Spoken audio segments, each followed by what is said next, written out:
Welcome to Pardon That Vine. My name is Chris Riccobono, and this is the world's most unbiased wine review forum. And we are at the South African Grand Tasting.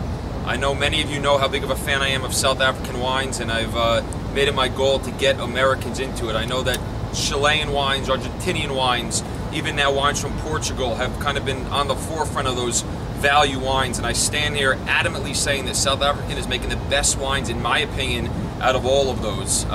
And still maybe not as much of a value as Chilean wines or Argentinian wines, but still a tremendous value, especially when you compare it to Bordeaux and to California. Now, before I get emails, I do want to reiterate, I think Argentina and Chile make great wines, but I just don't think that, I think not enough people are trying these South African wines. Anyway, so I've tasted about 100 wines again today, and I come away with the same feeling.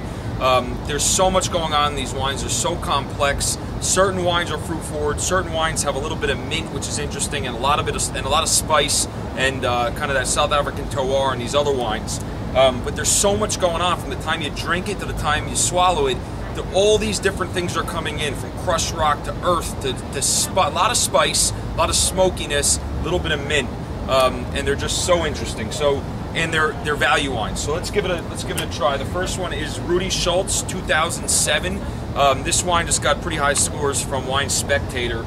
It is a $30 wine. It's nothing to spit into here.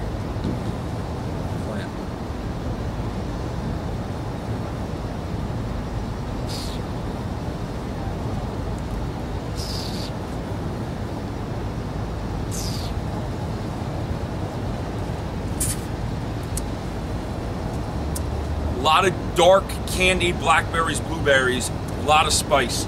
Very Northern Rhone, but more fruit than typical Northern Rhones, which I like more. Let's try the Neil Ellis. That's a great wine. I'd probably give it a 90 points. So much going on in it. Neil Ellis Cabernet, $20 cab. So these are $30 wines, $20, $40. And unlike some of the Chilean wines or Argentinian wines, which are 10, 15, 20, and we call value wines, I call these value wines because they're drinking like $50, $60, $70 California wines. I know you heard me say that when I was in South Africa. So to me, these are true value wines. I mean, you're spending $20, $30 and you're drinking as good of a wine as you can drink in some cases. This is Neil Ellis, one of the best winemakers out there, Cabernet. They also make a single vineyard. Really nice dark fruits coming through with a little bit of pepper and spice.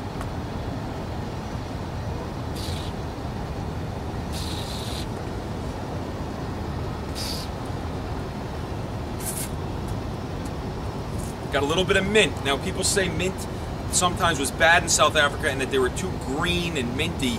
This is just the right amount of that South African terroir that it makes the wine interesting and different, and you know, not just fruit forward.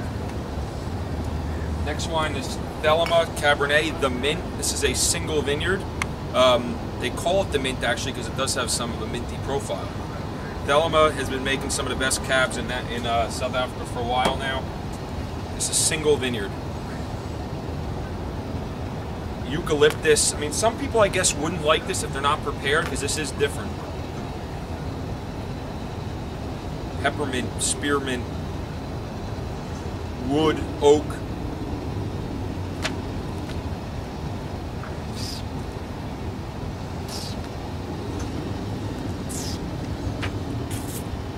This is a wine that I love. I give that about 91 points. It's so complex, there's so much going on, but I guarantee certain people who have not had wines from South Africa will not like it because they'll think that it's, I don't know, different or weird or green or you know, too much like a tree or wood.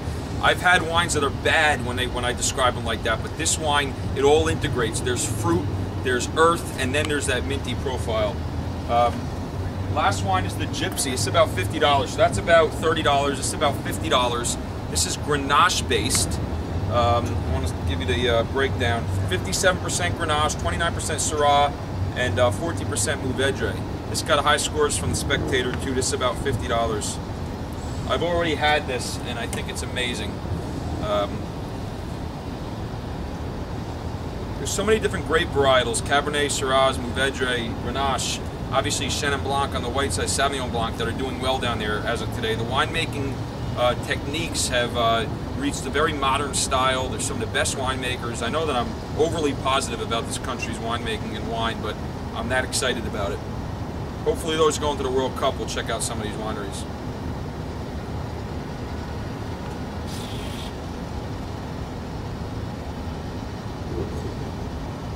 I'm gonna swallow that. I want to call it like a strawberry soup to a degree, but with hints of spice and wood and earthiness. I know I'm repeating myself, but that's, like I said, I like to stick with a short list of characteristics, and then you can make up your own as you taste them. Anyway, I've gone on way too long here. My cameraman's arm's getting tired, I can tell. I just want to give you a few other recommendations. Verhelegen is one of my favorite wines from South Africa. They make a $20 bottle. They also make a $170 bottle called V. Both blew me away. Villafonte, I call the wine of the show. Series M and C, $40 to $50. The wine is very fruit forward. I told the winemaker today, if I blind tasted it, I would think I was in California. She said that's the style she was kind of going towards. It's an unbelievable wine. Villafonte.